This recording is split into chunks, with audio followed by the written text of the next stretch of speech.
quelle que soit ta prison, quelle que soit ta douleur, quelle que soit ta situation, Dieu fera.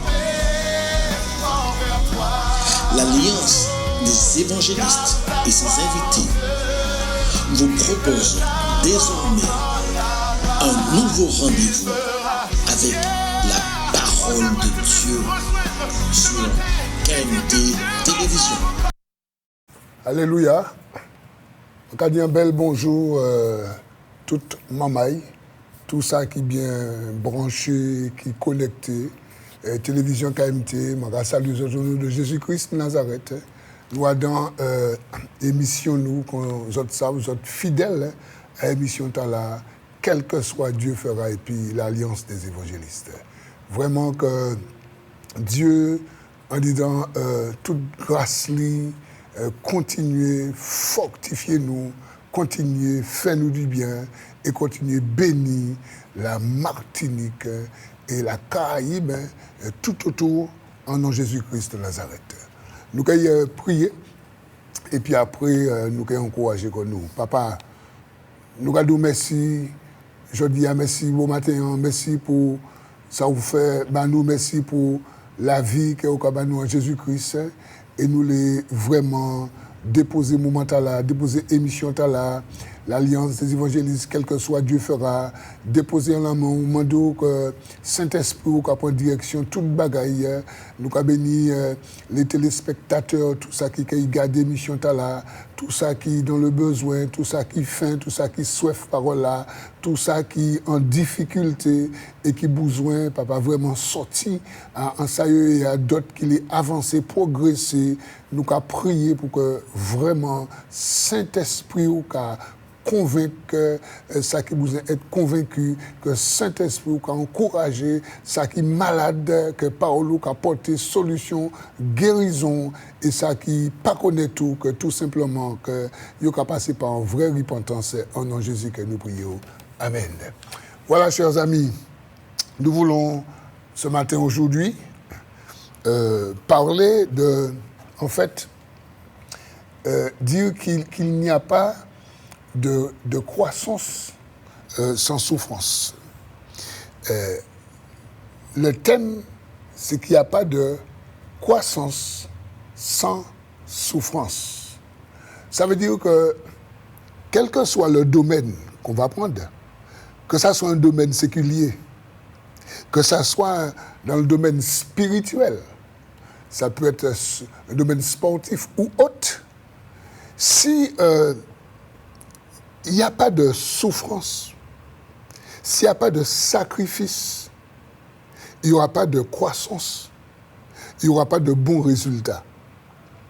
Et ce matin, aujourd'hui, la parole, c'est pour vraiment nous encourager.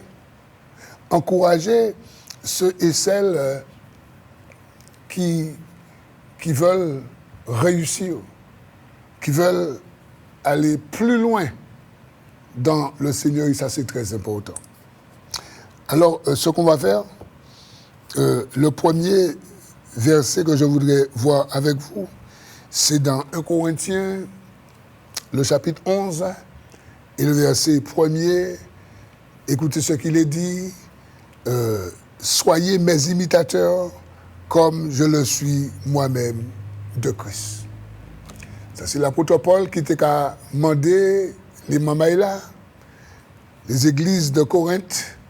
Paul t'a dit, imitez-moi comme moi-même je imite Christ. Soyez mes imitateurs comme moi-même je le suis de Christ. Et la question que je voudrais nous poser aujourd'hui, sommes-nous des imitateurs de Paul? Sommes-nous des imitateurs de Christ? Connaissons-nous la vie de Paul et connaissons-nous la vie de Christ? Et si nous sommes enfants de Dieu, ça veut dire que si un jour nous sommes passés par la repentance, nous avons donné notre vie à Jésus-Christ de Nazareth, nous appartenons à Dieu, nous sommes appelés des enfants de Dieu, nous vivons la nouvelle créature, eh bien, nous devrions savoir que si nous voulons croître, si nous voulons grandir, il faut que nous souffrions. D'accord? Il n'y a pas de croissance sans souffrance. Et ici, Paul dit, soyez mes imitateurs comme moi-même, je le suis de Christ. Mes amis, il y a un homme, c'est un apôtre, qui ne voulait pas souffrir un moment dans sa vie. D'accord? Qui ne voulait pas souffrir, qui a préféré renier Jésus. D'accord? Par manque de souffrance. 3 fois, quand nous lisons les évangiles, quand on a arrêté Jésus pour le condamner, je parle bien sûr de Pierre, 3 fois il a dit que je ne connais pas cet homme. Je vous ai dit que je ne le connais pas. Comment vous n'avez pas entendu que je ne le connais pas? Vous n'avez pas qu'à attendre. Et ce même Pierre qui, à un moment, ne voulait pas souffrir, qui a préféré renier son maître, dit qu'il ne le connaît pas, écoutons ce qu'il va dire dans sa première épître. 1 Pierre, le chapitre 4, les versets 1er et suivants. Pierre dit, « Ainsi donc, Christ, ayant souffert dans la chair, Christ ayant souffert dans son corps, Christ ayant souffert dans les 33 années qu'il a passées sur la terre, mais plus exactement, les 3 années, d'accord, de son ministère. Christ ayant souffert dans la chair, vous aussi, armez-vous de la même pensée. Voyez, ayez cette mentalité. Armons-nous de cette même pensée. Ayons cette mentalité. Écoutez, car celui qui a souffert dans la chair en a fini avec le péché. Oui. Ici, l'homme Pierre, qui à un moment ne voulait pas souffrir, a préféré renier. Il a préféré dire qu'il ne connaît pas cet homme pour ne pas souffrir, pour qu'on ne le tenait pas. D'accord? Pour qu'il ne soit pas martyrisé. OK?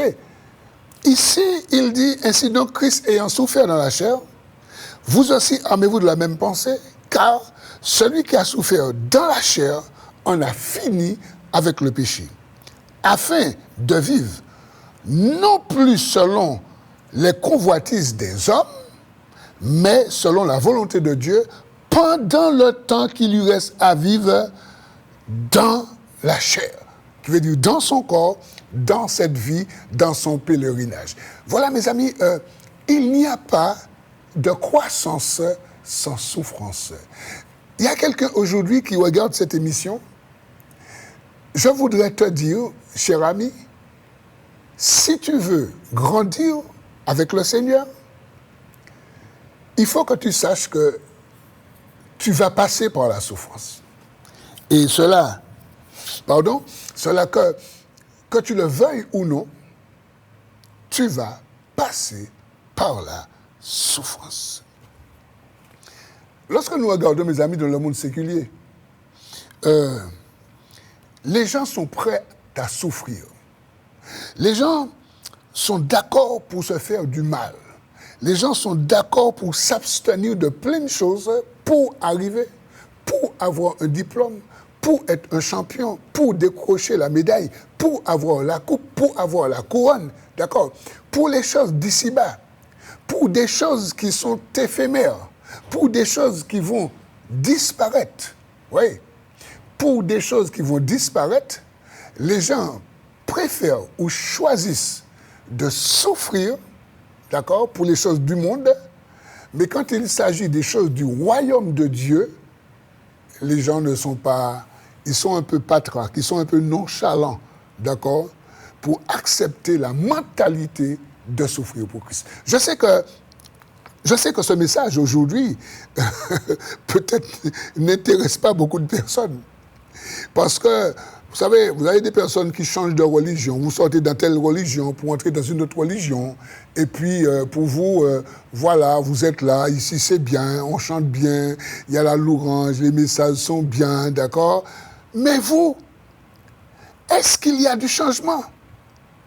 Est-ce que ce changement de religion, si on peut appeler ainsi, qu'est-ce que ça vous a apporté? Est-ce que vous vivez ce changement? Est-ce que vous vivez cette nouvelle nature, cette nouvelle créature? Est-ce que vous vivez? On va lire quelque chose dans 1 Corinthiens chapitre 9, verset 25. 1 Corinthiens 9, 25. Écoutez ce qu'il est dit. Tous ceux qui combattent s'imposent toute espèce d'abstinence et ils le font pour obtenir une couronne corruptible. Ici, Paul dit que tous ceux qui combattent, tous ceux qui vont s'affronter, se confronter, tous ceux qui veulent réussir, il dit ici, tous ceux qui combattent s'imposent. Vous connaissez ce verbe, s'imposer. Il y a une notion de se faire violence. Il s'impose, ça veut dire il s'oblige à toute espèce d'abstinence. Ils sont d'accord pour ne pas boire d'alcool. Ils sont d'accord pour ne pas fumer. Ils sont d'accord pour ne pas faire du sexe pendant quelque temps parce qu'on leur dit qu'il faut qu'ils se gardent de toutes ces choses s'ils veulent réussir. Ils sont d'accord pour s'abstenir. Ici, il est dit que tous ceux qui combattent s'imposent toute espèce d'abstinence et ils le font pour obtenir une couronne corruptible. Ça veut dire une couronne qui pourrit. Une couronne qui n'est pas éternelle. Et ils sont d'accord pour souffrir. J'aimerais m'adresser à nous chrétiens, nous disciples. Que ça soit le plus petit c'est celui qui vient d'accepter le Seigneur. Que ça soit le plus grand c'est celui qui a des années de conversion. Je m'adresse à nous. Pour nous dire que si nous voulons grandir, si nous voulons croître, si nous voulons avoir du succès, si nous voulons réussir dans les choses de Dieu, dans le royaume de Dieu, dans notre ministère, dans notre vie avec Christ, nous devons adopter cette mentalité qu'il n'y a rien sans souffrance. Et tu peux dire Amen. Ça c'est un message pour les personnes qui ont faim. C'est un message pour les personnes qui veulent atteindre l'excellence. C'est un message pour les personnes qui veulent vraiment réussir. Et puis écoute ce que Paul dit ensuite. Il dit, toujours dans 1 Corinthiens chapitre 9, le verset 25, il dit, mais nous. Le mais nous, c'est qui? Le mais nous, ce sont les disciples. Le mais nous, c'est les chrétiens. Le mais nous, c'est ceux qui font partie du royaume de Dieu. Il dit, mais nous, faisons-le pour une couronne qui ne pourrit pas, pour une couronne incorruptible. Dis-moi franchement, toi qui regardes cette émission, est-ce que ce programme te plaît? Est-ce que tu te satisfais là où tu es ou est-ce que tu veux aller plus loin avec le Seigneur? Voilà, ce matin, aujourd'hui, voici le programme. Est-ce que tu te plais, tu es satisfait là où tu es, au niveau où tu te trouves, ou est-ce que tu es d'accord pour aller plus loin avec le Seigneur, avec l'aide du Saint-Esprit, en mangeant la parole de Dieu et en étant obéissant à la parole de Dieu? Abonne-toi au salut. C'est très important. Tu vois, ici, on voit que Paul, pour les choses du royaume de Dieu, des fois, je trouve qu'on est un peu médiocre. Alors bien sûr, on ne va pas faire une généralité. Vous avez beaucoup de chrétiens, de disciples qui aspirent à l'excellence. Mais je trouve d'une manière générale, beaucoup sont d'accord avec la médiocrité. Bon, ils vont comme ça. Mais il faut tendre à aller plus loin. Bon, on va lire quelque chose dans 2 Timothée 2, les versets 3 à 7. 2 Timothée, alors, deuxième épître de Paul au Timothée, on va y aller. Le chapitre 2 et les versets 3 à 7. Ici, vous savez, Paul était un apôtre, il était aussi un père. Il avait des enfants dans la foi et il parlait à ses enfants dans la foi Et il leur donnait un bon exemple. Nous avons lu tout à l'heure où il disait « Soyez mes imitateurs comme je le suis de Christ ». Et ici, il s'adresse à Timothée, 2 Timothée chapitre 2, verset 3. « Souffre avec moi comme un bon soldat de Jésus-Christ ». Alors, ma question ce matin, toi qui regardes, es-tu un bon soldat de Jésus-Christ? Alors, d'abord, es-tu un soldat, ok? Alors, d'abord, es-tu un soldat? Quand on parle de soldat, on sait que c'est un militaire, on sait que c'est quelqu'un qui a reçu une formation, c'est quelqu'un qui a un objectif, c'est quelqu'un qui est déterminé, ok? Mais ici, il dit, souffre avec moi comme un bon soldat de Jésus-Christ. Es-tu ou sommes-nous des bons soldats de Jésus-Christ ou des mauvais soldats? Des soldats paresseux ou des soldats qui en veulent? Ici, Paul dit à Timothée, souffre avec moi comme un bon soldat de Jésus-Christ. Il n'est pas de soldat qui s'embarrasse des affaires de la vie s'il veut plaire à celui qui l'a enrôlé. Ça veut dire, est-ce que tu as de l'amour pour celui qui t'a enrôlé? Pour Dieu, pour Jésus. Maintenant, si tu as de l'amour pour celui qui t'a enrôlé, d'accord? Maintenant, est-ce que tu veux le plaire, lui faire plaisir? Est-ce que tu veux mettre de la joie dans le cœur de Jésus, dans le cœur de Dieu, par le Saint-Esprit?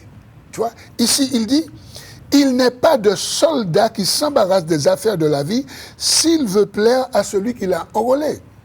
Et il ajoute, et l'athlète n'est pas couronné s'il n'a pas combattu selon les règles. Voilà un élément très important. On ne peut pas être chrétien, on ne peut pas être disciple, et que l'on pense qu'on va vivre notre vie de disciple comme nous voulons. Que nous allons mettre nos propres règles. Non, non, non, non.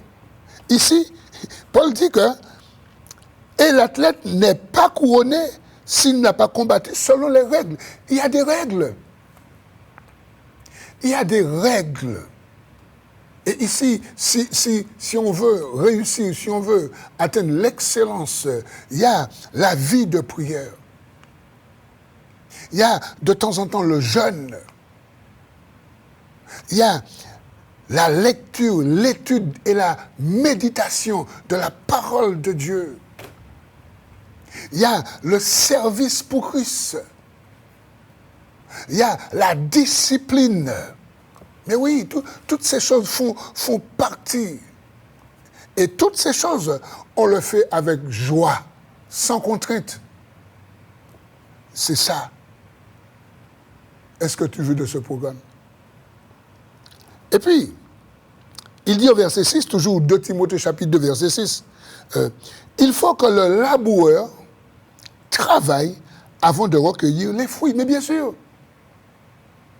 tu ne peux pas aller et puis tu prends dans les fruits des autres. Mais non, toi, tu dois travailler. Et il dit, et il faut que le laboureur, c'est très important, il faut que le laboureur travaille avant de recueillir les fruits. Tu sais, quand tu as travaillé, quand tu as donné du temps, quand tu as transpiré, quand tu t'es appliqué à faire les choses, et quand tu vois le résultat, tu es content, tu es fier. Et c'est normal. Parce que tu as mis du temps pour le faire. C'est la même chose pour la vie chrétienne. Je voudrais parler à quelqu'un aujourd'hui. Une personne qui a donné sa vie à Jésus, et puis il n'y a pas de changement dans ta vie. Les gens te regardent, les gens savent que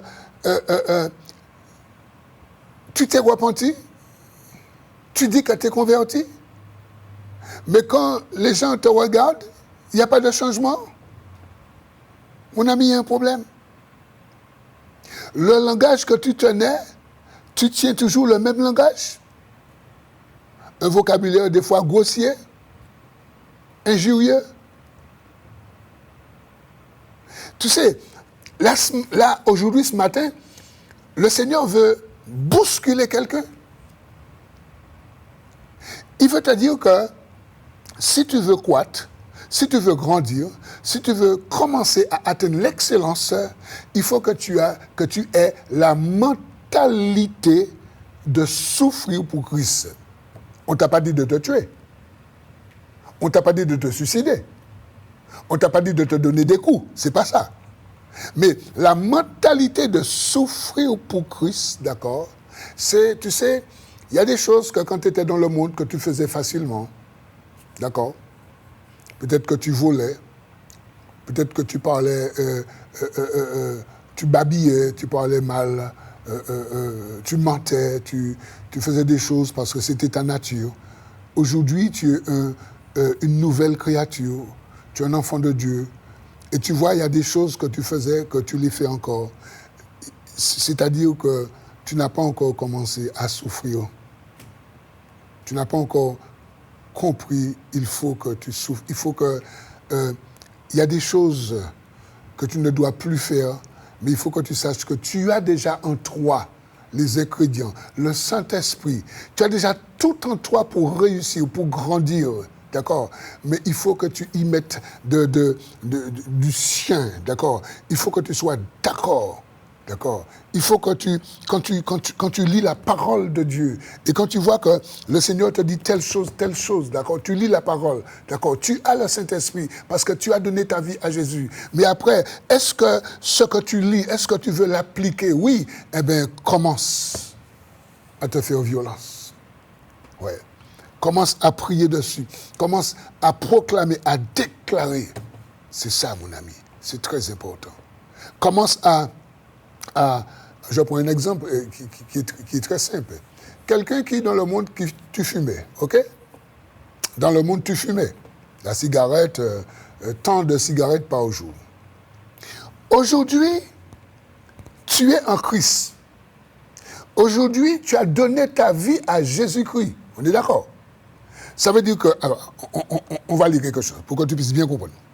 Alors, dans Romains, le chapitre 8,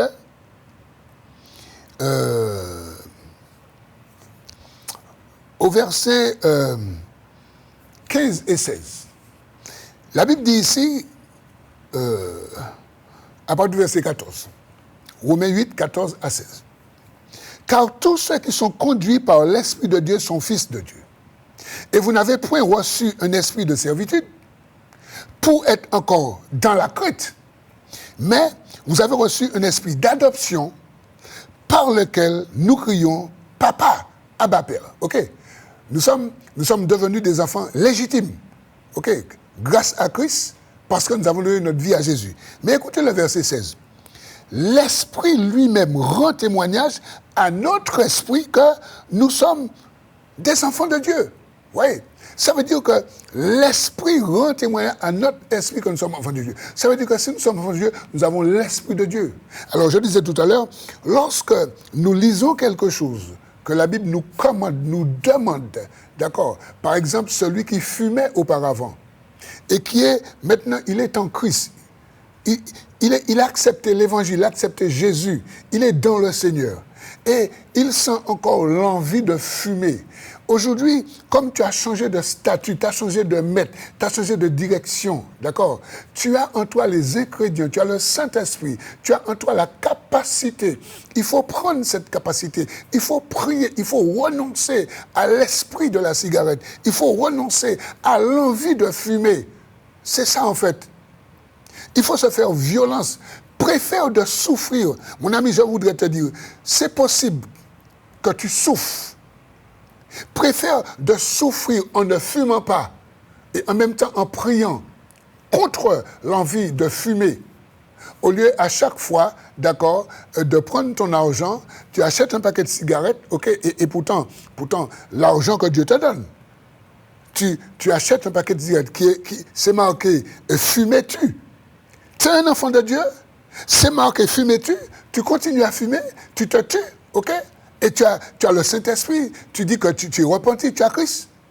Eh bien, préfère de souffrir en t'abstenant de fumer, en même temps tu pries, tu jeûnes, tu dis « je n'en veux plus » et tu verras comment tu seras libéré de l'envie de fumer. Et je t'assure, et l'homme qui te parle, j'ai fumé pendant des années. Bien que je sois né d'une famille chrétienne, mais très jeune, j'ai abandonné très jeune. J'ai pris le chemin du monde très jeune. Et j'ai fumé pendant des années. Mais à un moment de ma vie, j'ai pris la décision d'arrêter de fumer. J'ai donné à Christ le vice de la cigarette. J'ai donné à Christ le vice de la cigarette et l'envie de fumer. Et je vous dis que dès ce jour que je l'ai fait, je n'ai plus jamais fumé ou refumé. C'était radical, c'était définitif parce que il y avait en moi cette capacité, mais qui ne venait pas de moi, qui est venue du Saint-Esprit de Dieu. Et c'est très important. Je vous dis que je n'ai plus jamais refumé. Et il y a de cela plus de 30 ans, au moins 32 ou 33 ans, ce dont je vous dis, terminé d'une manière radicale. Vous voyez, mais il faut accepter la pensée de souffrir. Mais si, alors je reste sur cet exemple, mais après si vous avez une addiction, encore un problème dans un autre domaine, vous allez le pratiquer dans ce domaine, d'accord? Je disais que si vous qui fumez, vous êtes chrétien, et à chaque fois que vous avez envie de fumer, au lieu de vous battre, de combattre contre cet esprit, vous vous faites plaisir, vous prenez une cigarette, vous prenez une belle taffe de cigarette, et vous vous dites, bon, il faut que j'arrête. Il faut que j'arrête. Non, vous êtes en train de rigoler. Pardonnez-moi de le dire, vous êtes en train de rigoler. D'accord? Vous n'avez pas encore pris la vie chrétienne au sérieux. Vous n'avez pas encore compris que vous avez tout pleinement Jésus-Christ. Vous n'avez pas encore compris que vous êtes une nouvelle créature. Vous n'avez pas encore compris que là où vous n'aviez pas le Saint-Esprit, le jour où vous vous êtes repenti, Dieu vous a donné son Saint-Esprit. Et vous êtes en capacité aujourd'hui de faire, de combattre et de gagner. Et je le dis pour ça, mais je le dis aussi pour le sexe. Peut-être des personnes qui se masturbent, des personnes qui vont voir des prostituées. Je le dis pour des personnes qui sont orgueilleuses. Je le dis pour des personnes qui sont fainéantes. Je le dis pour d'autres domaines, quels que soient les domaines. Vous êtes chrétien, vous avez donné votre vie à Christ. Mes amis, c'est capable, c'est possible de vaincre toutes ces choses. Parce qu'aujourd'hui, vous êtes une nouvelle créature. Est-ce que vous êtes là avec moi ce matin? Est-ce que quelqu'un entre dans le message? Est-ce que quelqu'un entre dans le message ce matin? Est-ce que quelqu'un comprend ce message? Est-ce que quelqu'un accepte ce message ce matin? C'est ça. Ce matin, aujourd'hui, c'est ça. Alors, on a vu ici, je reviens dans le passage de Timothée 2, les versets 3 à 7. On a vu que dans ce passage, verset 7, où Paul disait à Timothée, comprends ce que je dis. Ouais, comprends. Il y a un effort, on va dire intellectuel, mais aussi un effort spirituel. Comprends ce que je dis, car le Seigneur te donnera de l'intelligence en toutes choses. Oui, le Seigneur te donnera de l'intelligence. À partir du moment où tu comprends, à partir du moment où tu adhères, à partir du moment où tu arrêtes de contester, à partir du moment où tu arrêtes d'argumenter, parce que trop de chrétiens vont argumenter leur faiblesse, vont argumenter, d'accord, là où ils tombent, au lieu d'accepter le reproche que Dieu fait, au lieu d'accepter le programme ou encore l'ordonnance que le Seigneur nous donne à travers sa parole, maintenant nous commençons à argumenter. Si tu argumentes, je voudrais te dire que tu ne vas jamais grandir. Il faut arrêter d'argumenter et croire en ce que Dieu te dit. Regarde ici, Paul dit à Timothée, comprends ce que je te dis, d'accord? Et Dieu va te donner la force d'y arriver. On va continuer. On va aussi lire, mes amis, dans 2 Timothée 4, des versets 7 à 8, et là, nous allons voir que la base même, la réussite de Paul et le succès de Paul, sa réussite et son succès sont basés, mais sur la base même qu'il a accepté de souffrir pour Christ. Et ça, on va le lire dans...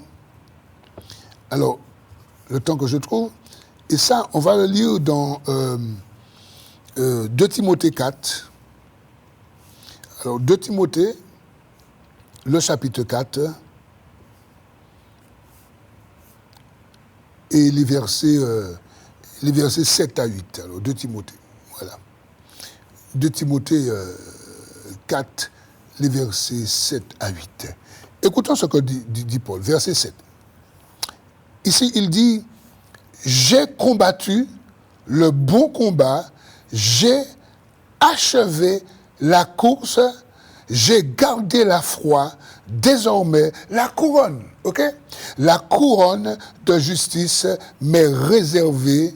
Le Seigneur, le juste juge, me la donnera dans ce jour-là, et non seulement à moi, mais encore à tous ceux qui auront aimé son avènement. » Amen. Ici, on voit que l'apôtre Paul, il est en fin de vie. Il est en prison. Il va bientôt être décapité. Mais ici, il dit que j'ai combattu le bon combat, j'ai gardé la foi. Et pour comprendre pourquoi je dis que Paul a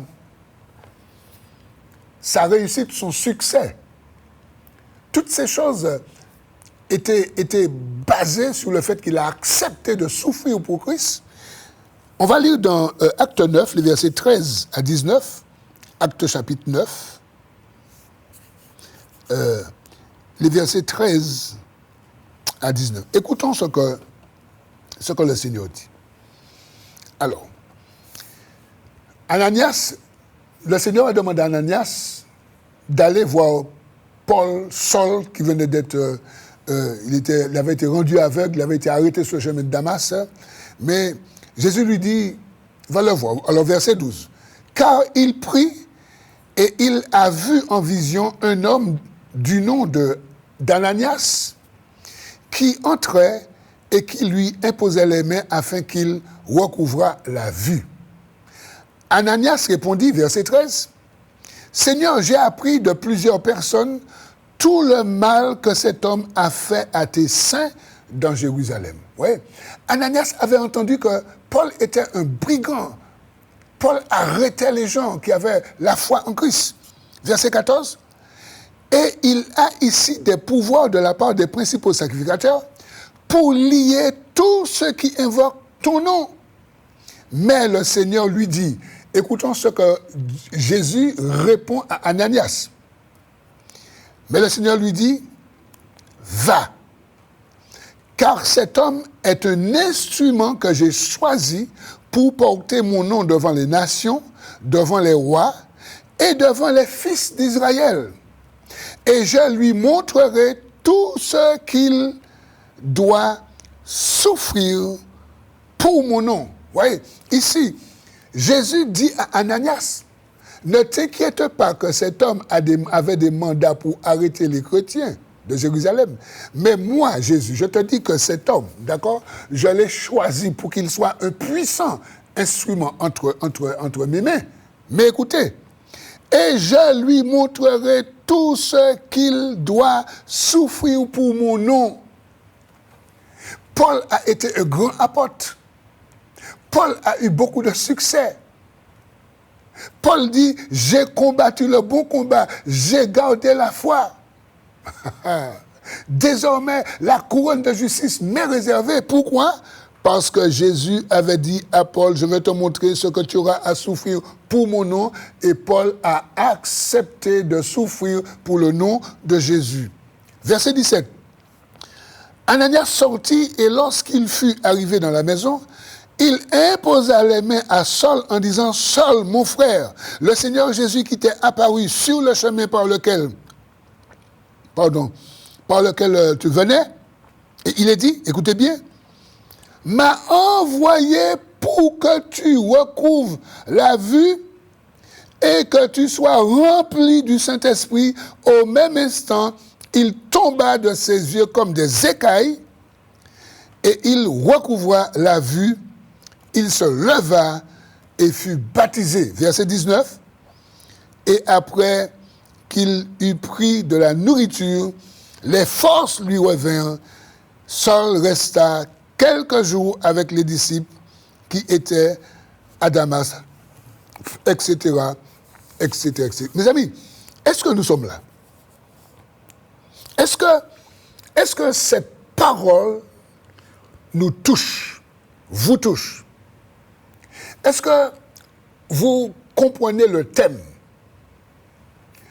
Pas de croissance sans souffrance. Depuis la conversion de Paul, depuis que le Seigneur l'a arrêté sur le chemin de Damas, il est resté aveugle pendant 3 jours. Le Seigneur a dit à Ananias, cet homme doit souffrir pour mon nom.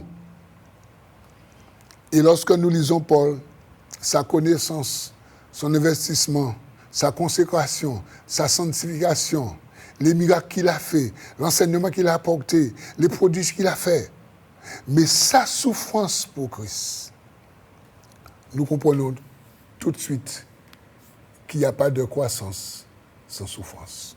Mes amis, voilà le sujet que le Seigneur me met à cœur. Le sujet qui me donne à traiter, c'est ce sujet, mes amis. J'ai pris un exemple dans Jean 15. Dans Jean chapitre 15, le verset 2, la deuxième partie du verset 2, Jésus dit que tout sarment qui porte du fruit, mon Père l'émonde afin qu'il porte encore plus de fruits. Jésus dit que je suis le cep, vous êtes les sarments, mon Père c'est le vigneron. Tout sarment qui est en moi qui ne porte pas de fruit, mon Père le coupe. Ok? Mais tout sarment qui est en moi qui porte du fruit, mon Père l'émonde afin qu'il porte beaucoup plus de fruits. Oui, ça veut dire, j'ai noté que ici, le sarment porte du fruit. Le vigneron devait être satisfait. Non. Le vigneron va l'émonder afin que la branche soit débarrassée, d'accord, des branches mortes. Il y a des branches mortes qui sont dans la branche et qui empêchent à cette branche de porter plus de fruits. Alors ici, le Père va l'émonder pour enlever les parasites, d'accord, pour qu'il porte plus de fruits. Mes amis, il faut comprendre que c'est une certaine souffrance. Il y a quand même une souffrance pour cette branche, pour ce sarment, quand le Père va faire l'émondage. C'est la même chose pour nous. Il y a des choses qui nous gênent, il y a des choses qui sont dans notre vie, il y a des choses d'en bas, il y a des choses charnelles qui sont dans notre vie à tous. Le Père va nous émonder, il va prendre l'épée qui est la parole, le bistouri qui est la parole, pour émonder notre vie, pour circoncire notre cœur, mais il faut que nous acceptions de souffrir. Est-ce qu'il y a quelqu'un qui veut souffrir pour Christ dans ce sens? C'est un sujet de prière. Oui. Et Jésus, c'est lui qui nous a ouvert la route.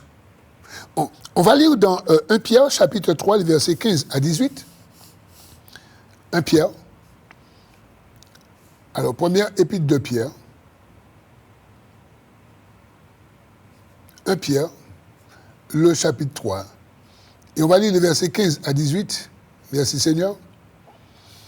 À partir du verset 15, voilà ce qu'il nous est dit. Mais, sanctifiez dans vos cœurs Christ le Seigneur. Sanctifiez dans vos cœurs Christ le Seigneur, étant toujours prêt à vous défendre, avec douceur et respect, devant quiconque vous demande raison de l'espérance qui est en vous. Et ayant une bonne conscience afin que là même où il vous calomnie, comme si vous étiez des malfaiteurs, ceux qui décrivent votre bonne conduite en Christ soient couverts de confusion. Verset 17.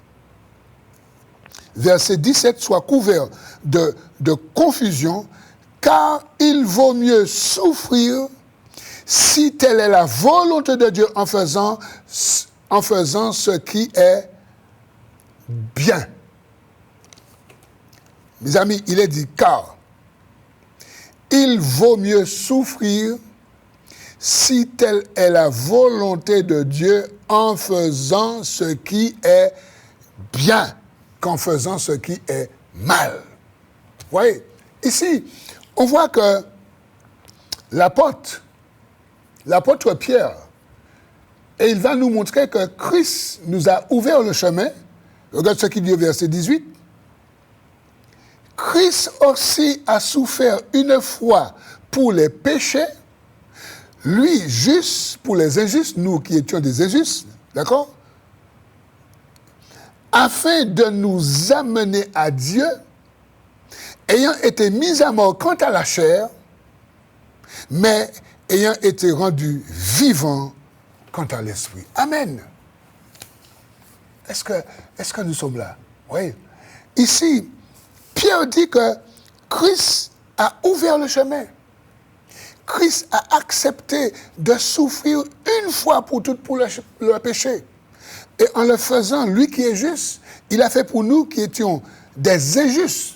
Parce que quand nous venons à Christ, Dieu nous déclare justes. Dieu nous justifie grâce à l'œuvre rédemptrice de Christ. D'accord?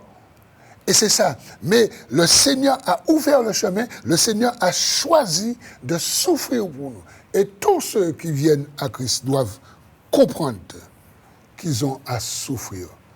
Est-ce que ce matin, est-ce qu'aujourd'hui quelqu'un comprend? Et je voudrais m'adresser à toi, mon frère, à toi, ma soeur, mais aussi à toi, monsieur, à toi, madame, qui n'est pas encore repenti, converti. Je voudrais m'adresser aussi à toi, jeune homme, jeune fille, tu n'es pas encore repenti, converti. Peut-être que pour toi, la vie que tu mènes, elle est belle. Tu as des amis, c'est cool. Tu as de l'argent. Tu vas danser, tu vas dans les différentes fêtes, tu prends ton pied, tu as ta copine, tu as peut-être plusieurs copines, tu as peut-être plusieurs copains, je ne sais pas, je ne connais pas ta vie. Tu as ton engin, tu as ta moto, tu as ton vélo, tu as ta voiture, tu fais des tirages, enfin, tu vis ta vie à fond la caisse. Et tu te sens bien, pour toi c'est bien. Mais je voudrais te dire que si tu pars sans Christ, si tu pars sans repentance, si tu pars sans conversion, il faut que tu saches que c'est fini pour toi. Il faut que tu saches que si tu pars sans repentance, si tu pars sans conversion, si tu pars sans donner ta vie à Jésus, si tu pars sans recevoir le pardon de tes péchés, c'est fini pour toi. C'est pourquoi je t'invite aujourd'hui à accepter le Seigneur, à accepter Jésus dans ta vie, de lui donner ta vie. Je t'invite à donner ta vie à Jésus. Je t'invite à te repentir. La repentance est un changement de mentalité. La repentance est un changement d'esprit. La repentance est un désir aussi d'avoir une autre vie, celle que Dieu a pourvue pour toi par Jésus-Christ. Oui, c'est ça la repentance. D'accord? Je voudrais t'inviter ce matin à te repentir, monsieur, madame. Et une fois repenti, je voudrais te dire qu'il n'y a pas de croissance sans souffrance. Il faut que tu le saches. On va encore lire quelque chose dans 2 Timothée. Dans 2 Timothée, le chapitre 3, les versets 10 à 12. Écoutons ce que Paul dit dans 2 Timothée, chapitre 3, verset 10. Pour toi, tu as suivi de près mon enseignement. C'est Paul qui parle à Timothée, mais c'est le Seigneur qui nous parle en ce matin. Ma conduite, mes résolutions, ma foi, ma douceur, ma charité, ma constance, mes persécutions, mes souffrances. À quelle souffrance n'ai-je pas été exposé à Antioche? à Icône, à Lystre, quelle persécution n'ai-je pas supportée? Et le Seigneur m'a délivré de toutes. Mes amis, voyez, Paul dit à Timothée, tu as suivi mon enseignement, tu connais ma vie, tu sais par quel chemin que je suis passé, tu sais toutes les souffrances que j'ai endurées. Voyez, Paul parle à son enfant dans la foi et il va énumérer quelques souffrances dans quelques domaines, dans quelques villes qu'il a souffert pour la cause de Christ. Parce que Christ lui avait dit que je vais t'apprendre à souffrir pour mon nom. Ouais. Tu seras un instrument puissant entre mes mains, mais pas sans souffrance. La souffrance fait partie. Et puis, regarde ce que Paul dit à Timothée au verset 13. Or, tous ceux qui veulent vivre pieusement en Jésus-Christ. Ça veut dire quoi, vivre pieusement en Jésus-Christ? Ça veut dire tous ceux qui veulent avoir une vie de piété, tous ceux qui veulent, mais vraiment, craindre Dieu, respecter Dieu, tous ceux qui veulent avoir une vie de sanctification, tous ceux qui veulent vivre loin du péché, tous ceux qui ne veulent pas tomber, s'asseoir dans cette vie du péché, ceux qui ne veulent pas faire ce que font le monde. Il dit, or, tous ceux qui veulent vivre pieusement en Jésus-Christ seront persécutés. Voilà, mes amis. C'est pas moi qui l'ai dit. Hein. Parce que vous avez des personnes qui viennent à Christ, mais qui pensent qu'à Christ, c'est d'être dans une colonie de vacances. Ouais, c'est cool, il n'y a pas de problème, tout est cool. Non, c'est pourquoi il faut lire la Bible, il faut lire la parole de Dieu, il faut recevoir les enseignements, il faut aller à l'église, à l'assemblée, il faut aller en études bibliques, il faut aller dans les moments de prière, dans les réunions de prière. Mais il faut aussi avoir votre communion avec Dieu. Il faut avoir votre dialogue avec Dieu. Il faut entrer dans ta chambre, ferme la porte et dans le secret, prie ton Dieu. Et la Bible dit, ça c'est dans Matthieu 6,6, Dieu qui voit toutes choses dans le secret, Dieu va te récompenser. Ouais. Et c'est pourquoi que l'apôtre Jean va dire dans 1 Jean chapitre 2, les versets 15 à 17, n'aimez pas le monde, ni les choses qui sont dans le monde. Si quelqu'un aime le monde, l'amour du Père n'est point en lui. Voilà. Mes amis, aujourd'hui, voici le manger, le nanan. Voici le nanan pour ceux qui veulent grandir. Je ne sais pas combien de temps que tu es à l'évangile. Je ne sais pas combien de temps. Vous avez des personnes, ça fait 10 ans qu'elles sont à l'évangile. Ça fait 10 ans qu'elles sont repenties. Elles n'ont pas grandi d'un iota. Pardon de le dire. Mais si tu te reconnais, demande pardon à Dieu. Et décide-toi aujourd'hui de grandir. Parce qu'en fait, c'est une décision, mon ami. Il faut que tu saches que c'est une décision, non pas venant de moi, mais venant de toi. Je ne peux pas prendre cette décision pour toi. Par contre, je peux la prendre pour moi. Ouais. Ça fait 1 an, ça fait 10 ans, ça fait 20 ans, ça fait 15 ans que tu te dis être en Christ. Il n'y a pas de changement. Tu as toujours le même langage, le même comportement, et les mêmes plans vestimentaires. D'accord? Il n'y a pas de changement, mon ami. Le Seigneur te parle, le Seigneur te dit. Et il te dit aujourd'hui, si tu veux grandir, tu auras à souffrir. Des fois, nous regardons un frère, nous regardons une sœur, nous regardons un pasteur, nous regardons quelqu'un dans son ministère qui évolue.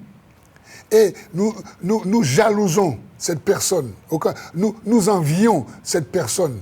Et des fois, nous parlons mal de cette personne. Nous disons que la personne, elle fait l'intéressante. Il n'a pas fait l'intéressant. Non. La personne se donne, elle jeûne, elle se tient. Oui. Paul dit dans 1 Corinthiens chapitre 9, verset 27, il dit que je tiens durement mon corps et je le tiens assujetti. Parce que je ne veux pas, après avoir prêché à d'autres, que moi, que je sois rejeté. Alors, Paul du moins est en train de nous dire dans 1 Corinthiens 9, 27 que lui aussi, il s'abstient de choses, il s'abstenait de choses. Alors, je voudrais nous dire je voudrais nous dire, vous qui écoutez, vous écoutez ce matin, vous regardez, mais non seulement vous regardez, mais je vous demande d'être attentif. Parce qu'on peut regarder l'émission et vouloir faire plusieurs choses à la fois, mais il y a des messages que le Seigneur vous donne. Il faut être attentif. Il faut comprendre que là, Dieu a un message pour vous. Parce que Dieu veut que vous puissiez grandir. Et vous aussi, vous voulez grandir. Mais on ne grandit pas comme ça. Il y a une notion de souffrir. La question que j'ai à te poser là maintenant. Veux-tu grandir? Acceptes-tu de souffrir? Pour Christ. Mes amis, ça c'est l'évangile, ça. D'accord? Ça c'est l'évangile pour ceux qui en veulent. Maintenant, si tu veux rester à la petite classe, si tu veux rester à la maternelle, eh bien reste à la maternelle. Si tu ne veux pas passer au cours élémentaire, ça c'est ton problème. Si tu ne veux pas passer au collège, ça c'est ton problème. Si tu ne veux pas passer au lycée, ça c'est ton problème. Si tu ne veux pas aller à l'université, ça c'est ton problème. Ok? Si tu veux faire rester à la maternelle, eh bien reste à la maternelle. Par contre, je m'adresse à ceux et celles qui veulent, d'accord, aller plus loin. Acceptez cette notion que vous aurez à souffrir pour Christ. Voici le message. Et je termine, mes amis. Accepter de souffrir pour Christ nous conduit à, j'allais dire, directement à la gloire éternelle. Écoutons ce que l'apôtre Pierre dit. L'homme qui ne voulait pas souffrir, d'accord, l'apôtre Pierre. Dans 1 Pierre, chapitre 5, verset 10, écoutons ce que dit Pierre. Alors, 1 Pierre 5, 10. Quelle grâce. Et après ça, on va prier après ça.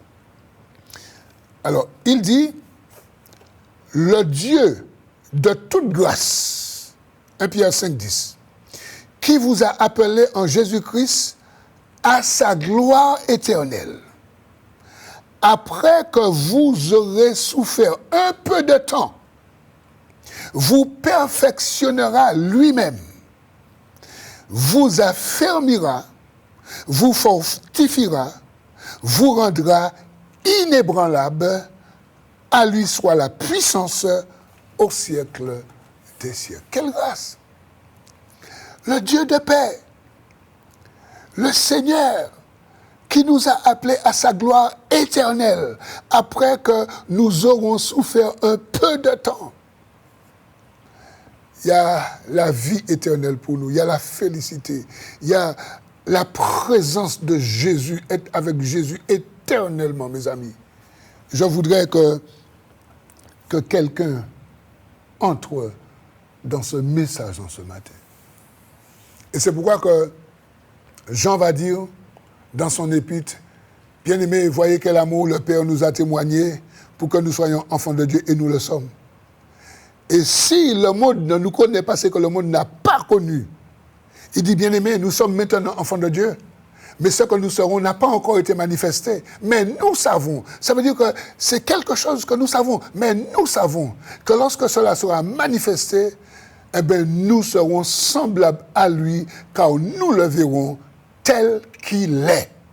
Et quiconque a cette espérance en lui se purifie comme Jésus lui-même est pur. Prions. Seigneur, aujourd'hui, tu as mis cette pensée dans mon cœur, cet enseignement, cette parole dans mon cœur, pour tous ceux et toutes celles qui veulent grandir avec toi, qui veulent, Seigneur, toucher l'excellence, vivre l'excellence, Seigneur Jésus. Parce qu'il n'y a pas de souffrance, il n'y a pas de croissance sans souffrance. Et maintenant, je prie, Seigneur, pour quelqu'un qui ne te connaît pas.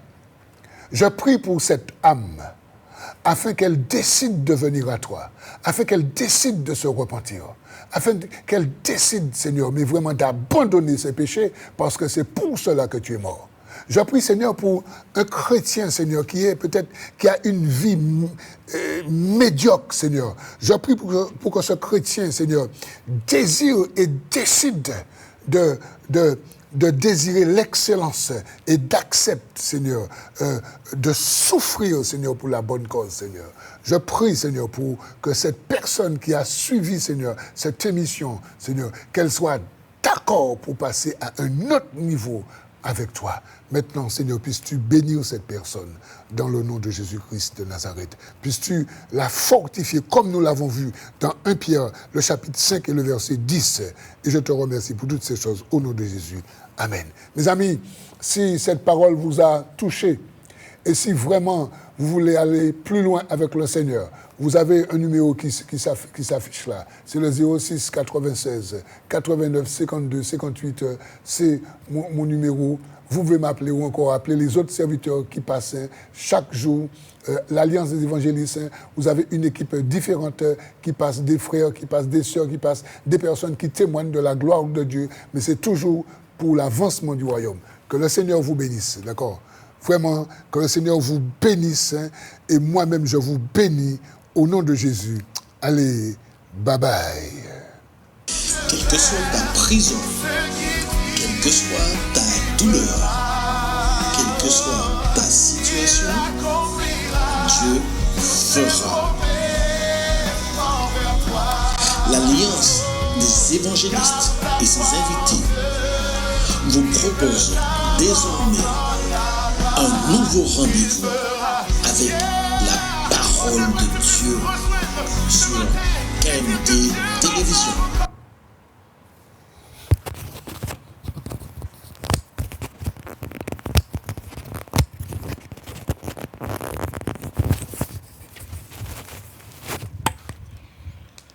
Voilà. Et c'est très important.